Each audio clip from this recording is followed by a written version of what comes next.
Lo primero que quiero decir es que la ortopatía de Marfan no es igual a la ortopatía de la válvula bicúspide. Lo podemos ver de una manera muy impresionante si comparamos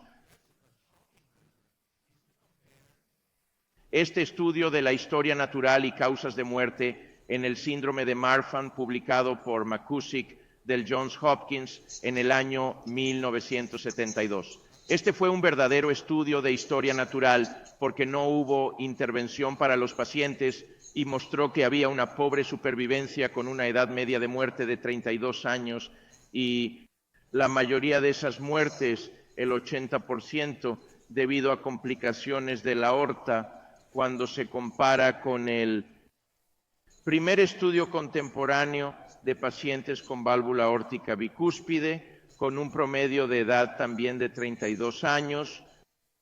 pero esa fue la basal, fueron seguidos durante 20 años y mostraron una excelente supervivencia, sin diferencias con la población general y sin disecciones a los 20 años. Yo pensé que este trabajo no iba a ser aceptado porque no aceptarían que no encontramos ninguna disección, pero esto fue muy impresionante para nosotros. Más tarde, demostramos con un hermoso estudio de la doctora Delphine Detant, que ya no está con nosotros, y con Guillaume Jondot,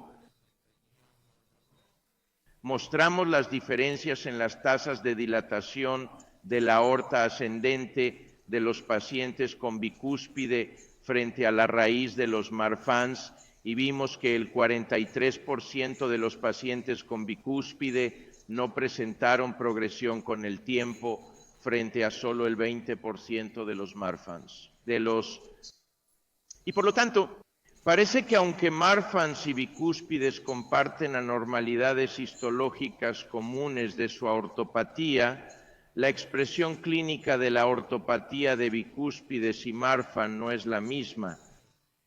Ahora bien, esto llegó a un punto culminante cuando estudiamos la incidencia de complicaciones aórticas en pacientes con válvula bicúspide y demostramos que la incidencia de disección aórtica para todos los pacientes era muy inferior al 1%.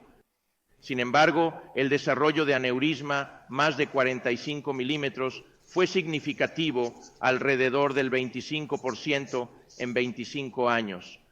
Dicho esto, que la incidencia de disección aórtica era muy baja y muy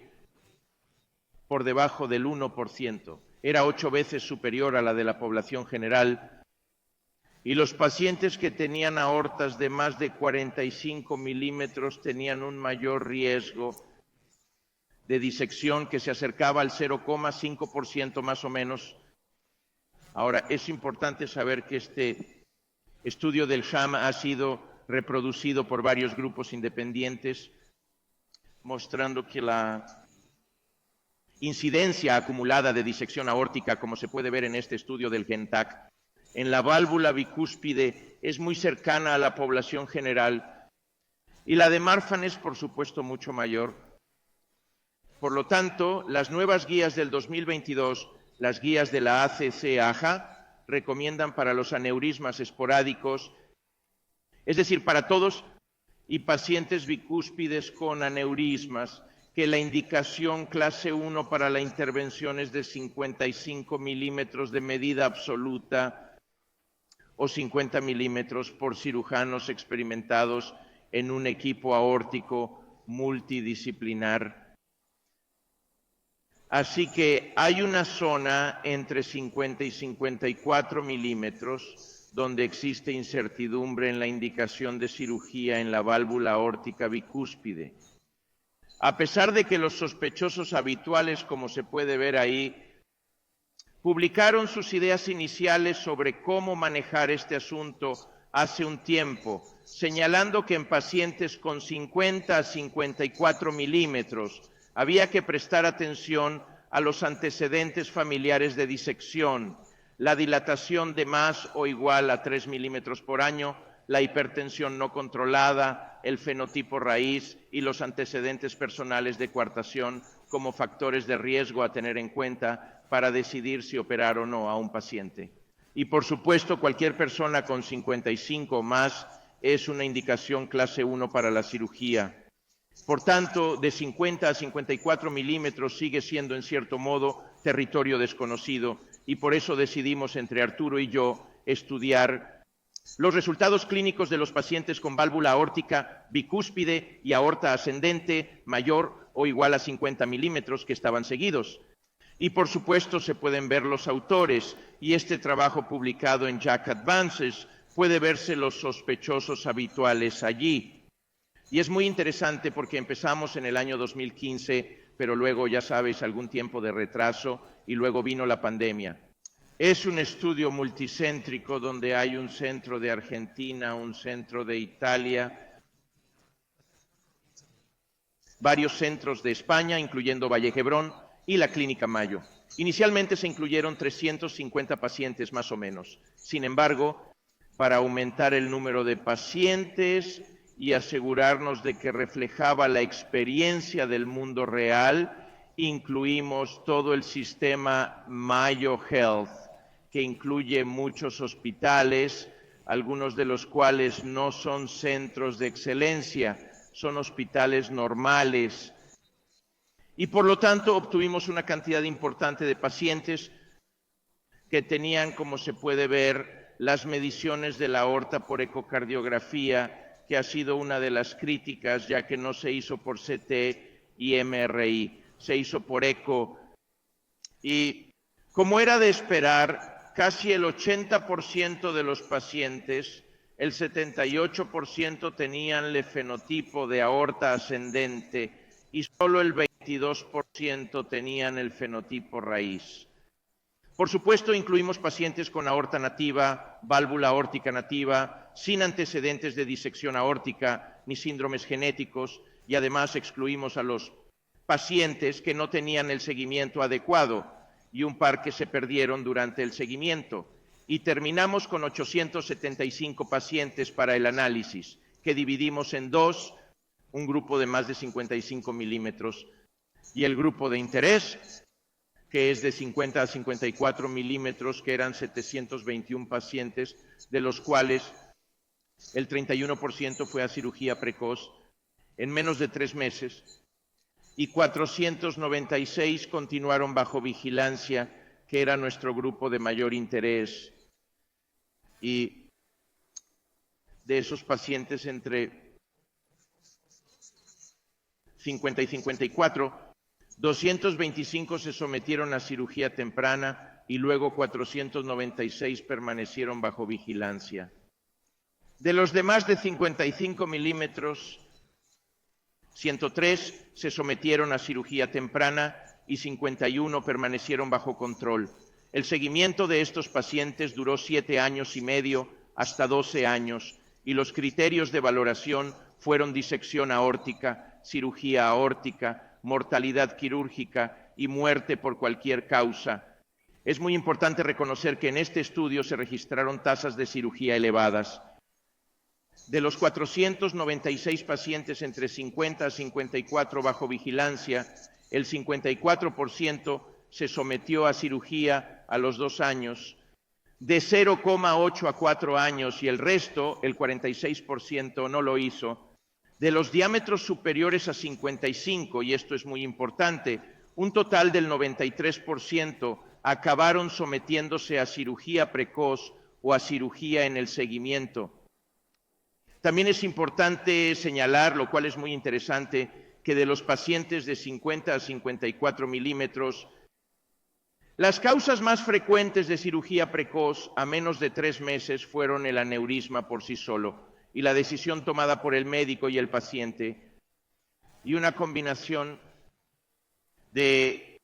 el aneurisma, que es de clase 2 porque no ha llegado al 55, y una estenosis o regurgitación aórtica severa, mostrando, y esto es lo mismo cuando nos fijamos en los pacientes que se sometieron a cirugía en el seguimiento, es un poco de lo mismo, nos muestra que esta es una enfermedad que es realmente una valvulopatía, donde hay una combinación de valvulopatía y aortopatía, y de hecho en ambos grupos La razón más común para la cirugía es una combinación de valvulopatía y aortopatía. ¿Cuáles fueron los factores de riesgo independientes a una intervención quirúrgica más precoz? Entre 50 a 54 milímetros en seguimiento, evidentemente la edad, cuanto más joven, más probabilidades de ser enviado a cirugía, y esto por supuesto habla de la posibilidad de sesgo de selección, porque se trata de un estudio retrospectivo, pero el diámetro máximo de la aorta fue un indicador de la cirugía. La valvulopatía fue el mayor indicador de cirugía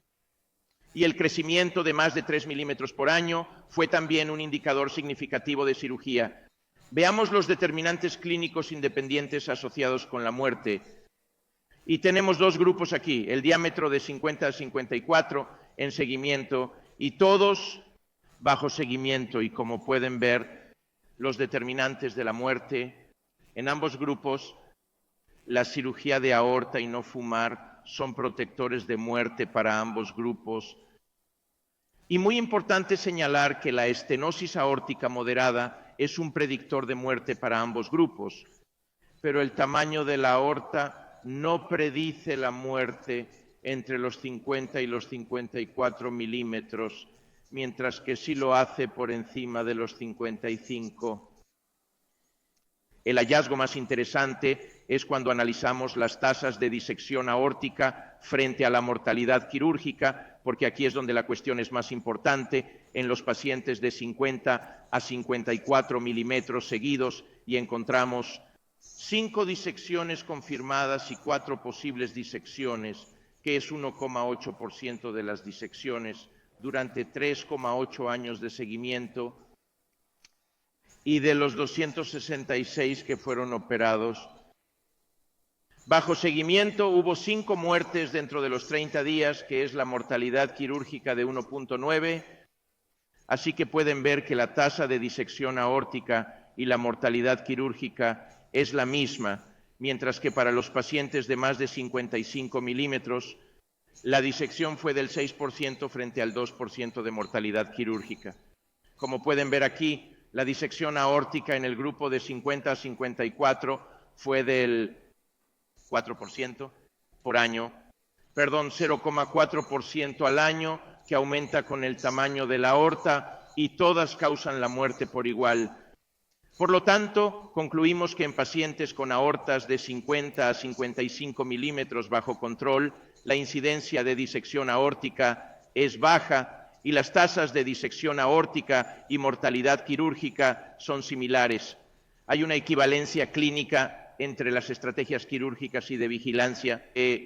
Por el contrario, los pacientes con aortas superiores a 55 deben someterse a cirugía. La estenosis aórtica se asocia a muerte en estos pacientes. Entonces, necesitamos un ensayo aleatorio para diámetros entre 50 a 54 milímetros. ¿Cirugía electiva frente a vigilancia? Creo que sí. Pero la razón más importante por la que estoy aquí hoy es porque mi amigo Arturo Evangelista ha sido un modelo a seguir, un mentor y un amigo, y también quiero honrar a la gran institución de Vall d'Hebron, donde he tenido el honor de participar en el pasado y hoy aquí una vez más, y honrar a mi amigo Arturo, que en la investigación ha sido lo que yo llamo una bestia, mentor de muchos, líder internacional, una de las mentes más brillantes en investigación que he conocido, un faro para muchos de nosotros, y todo hecho con humildad, que es muy, muy especial. Creo que es fundamental para cualquier persona que hace de la medicina para haber exhibido verdadera, desinteresada y deliberada bondad, haber inspirado a otra persona a creer y brillar a pesar de la adversidad y haber contribuido de manera honesta